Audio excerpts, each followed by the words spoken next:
Assalamualaikum warahmatullahi wabarakatuh. Hi everybody. In this video, I am going to explain to you how we can develop a theoretical framework. Right. The first step to develop a theoretical framework is that you must first examine your title, research problem, or your research question. Yeah. In one sentence, what is the concern you are investigating? So this would be the first step you need to do in order for you to develop your theoretical framework. You have to have in your mind or in your understanding on what is the research that you want to do, yeah, the title, the research question, and also the research problem that you want to solve. For example, minority students in urban high schools are not doing well on standardized tests in mathematics. So this would be the research titles for your research, which contain your research objective and also your problem statement. So in this case, what you want to study is you want to study why the minority students in urban high schools, they are not doing well on standardized tests in mathematics. In the second step, what you need to do is that you have to brainstorm on what you consider to be the key variables in your research. Yeah. Once you have the research titles and you know what is your problem statement, you must identify what would be your variables, your dependent variable as well as your independent variables. Once you have these two variables, you are in the second step. For example, math phobia, high stakes testing, socio-economic condition, teaching techniques. These are all the variables that can be the variables involved in your research title that you just developed just now, which are why minority students in urban high schools are not doing well on standardized tests in mathematics. So you identify the variables, which may be because of math phobia, high stake testings, socio-economic conditions, and also teaching techniques by the teachers. And move on to step 3.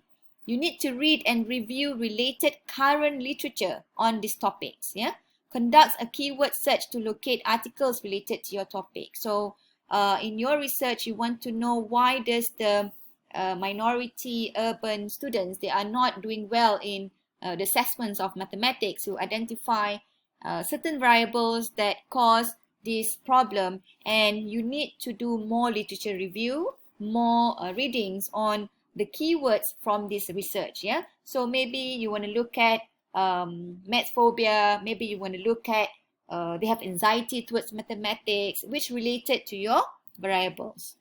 And move on to step 4. You need to identify key authors who have advanced this area of inquiry. So this would happen during your literature review actually. So you know that when you are doing the literature review, you are actually reading a lot of research that have been done by other researchers on this particular field or this particular study. So identify the key authors who have advanced this area of inquiry, and to in order to find the key author, of course, through readings, a lot of reading from your literature review. For example, in this case, when it involves low achievements or low understandings of mathematics among students, giants or maybe the authors that are doing this inquiry would be Coleman, Oakes, Thomas, Tobias, and many others authors that you may encounter once you do your literature review. Yeah. Then in step 5, list the constructs and variables that might be relevant to your study. So variables is the variables that you want to study in your research, which consists of the dependents and also the independent variables. But the constructs, it's referring to the elements under the variable. This would exist upon you do a literature review regarding the keywords that related to your variables. Yeah. In a quantitative study, list the possible DVs and IVs. Yeah. You have to list the possible DVs and IVs.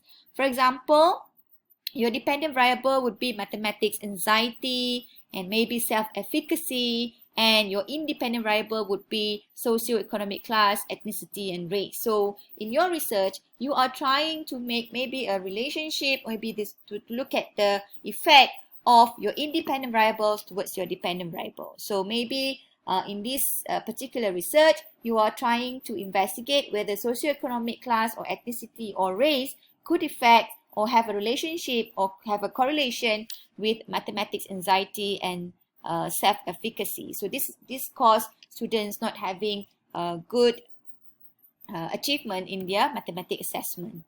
In step 6, revise your search and add the word theory to your keywords to find theories and theories most in line with your thinking.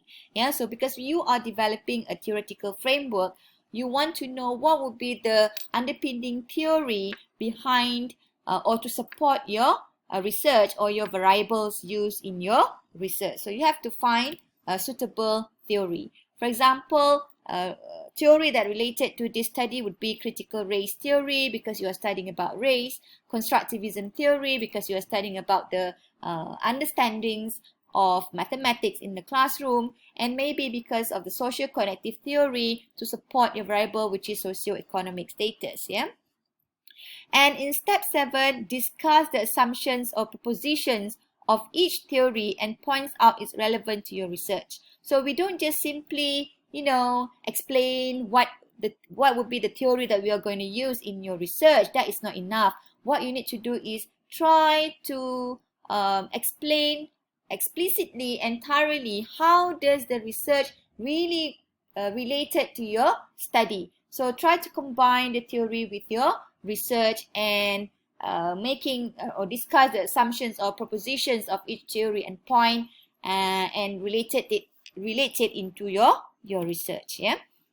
For example, here proposition: constructivism hold that learning always built upon knowledge that a student already knows and can build prior knowledge and experience known as scheme. So this is the explanation part of the theory, but how do you relate it with your research? So you make relevancy. Yeah, because all learning is filtered through pre-existing schemata, constructivists suggest that learning is more effective when a student is actively engaged in learning mathematics rather than attempting to receive knowledge. So you can see that you are linking your propositions with your study through the relevancy of your theory. So these are the important aspect of theoretical framework where you are trying to connecting your theory into your research.